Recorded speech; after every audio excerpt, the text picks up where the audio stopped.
तालिबान को मुज़ाकरात की मेज़ पर लाने की हर मुमकिन कोशिश की।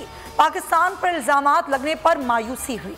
वज़ीर आज़म इमरान खान का ताशकंद में कॉन्फ्रेंस से खिताब। कहा अफगानिस्तान में अमन तरजीह है, अमन खित्ते के लिए ज़रूरी है, खित्ते की अमन सलामती सबसे अहम है। अमन ना हुआ तो पूरा खित्ता मुतासर होगा। तालिबान को मुज़ाकरात की दावत गैर मुल्की अफवाज के इनखला से कबल दी जानी चाहिए थी। अब तालिबान क्यों अमरीका की बात मानेंगे? वज़ीर आज़म से अफगान सदर अशरफ गनी की मुलाकात, पाक अफगान ताल्लुकात और खित्ते की सूरत हाल पर गुफ्तगू।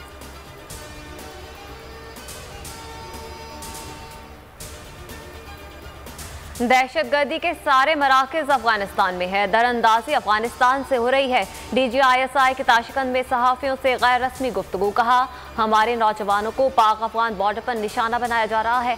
ऐसे इल्ज़ामात लगते रहे तो हालात बेहतर नहीं हो सकते। पाकिस्तान खित्ते में इलाकाई सिक्योरिटी और तिजारत के लिए काम कर रहा है।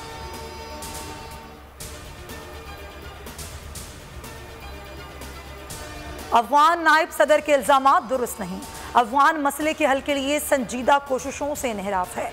तर्जुमान दफ्तर खारजा ने इल्ज़ामात मुस्तरद कर दिए। कहा अफगान अमन कोशिशों की कामयाबी के लिए मदद करते रहेंगे। पाकिस्तान की सरजमीन पर इंतजामात अपने लोगों के तहफ़्फ़ुज़ के लिए किए।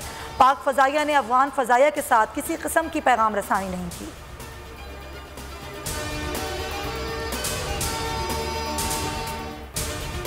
भारत से तो हम कह सकते हैं कि हम कितनी देर की इंतज़ार कर रहे हैं कि हम सिविलाइज्ड हमसाए बन के रहें, लेकिन करें क्या, एक RSS की आइडियोलॉजी रास्ते में आ गई है। भारत के साथ अच्छे ताल्लुकात की राह में RSS के नजरियात हायल हैं।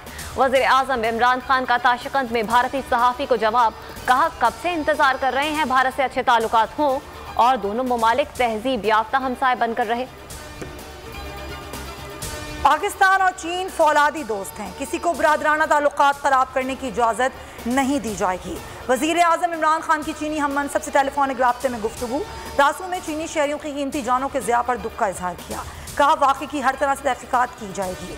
चीनी शहरियों, वर्कर्स और इदारों की सिक्योरिटी हुकूमत की अव्वलीन तरजीह है। मुल्क में कोरोना की शिद्दत में इजाफा। कराची में मुस्बत केसेस की शरह 20.4% पर पहुंच गई। सिंध में डेल्टा के 65 केसेस रिपोर्ट। 2 माह बाद मुस्बत केसेस की शरह 6% से तजावुज़ कर गई।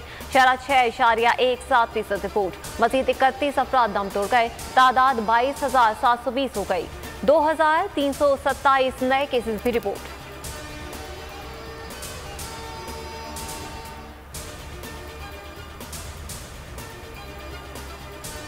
कोरोना की भारतीय कसम बहुत तेजी से फैलती है।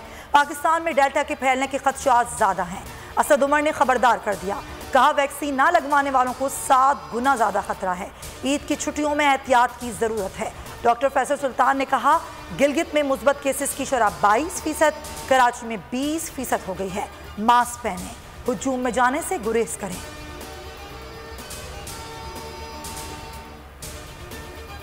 पेट्रोलियम मसनूआत की कीमत में इजाफे के बाद हुकूमत के महंगाई के वार जारी। यूटिलिटी स्टोर्स पर 3 बुनियादी अशिया महंगी कर दी। चीनी की फ़ी किलो कीमत में 17 रुपये इजाफा। कीमत 68 रुपये के बजाय 85 रुपये फ़ी किलो हो गई।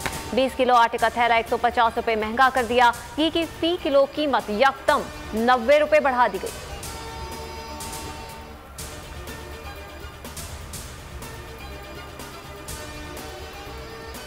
कराची में मॉनसून के पहले स्पेल की दूसरी बारिश। चंद मिलीमीटर बारिश ने इंतजामिया की कारकर्दगी का पोल खोल दिया। शहर के मुख्तलिफ इलाकों में कीचड़ और गंदगी के ढेर। बारिश का पानी धूप से खुश्क हो गया। के इलेक्ट्रिक की नाहली 3 जाने ले गई। शहर में आज भी बारिश का इम्कान है। महकमे मौसमियात के मुताबिक सिस्टम कल शहर से निकल जाएगा।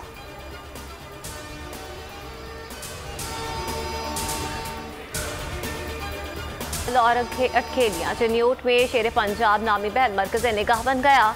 हैदराबाद की मवेशी मंडी में गुलाबी खूबसूरत बकरों के चर्चे।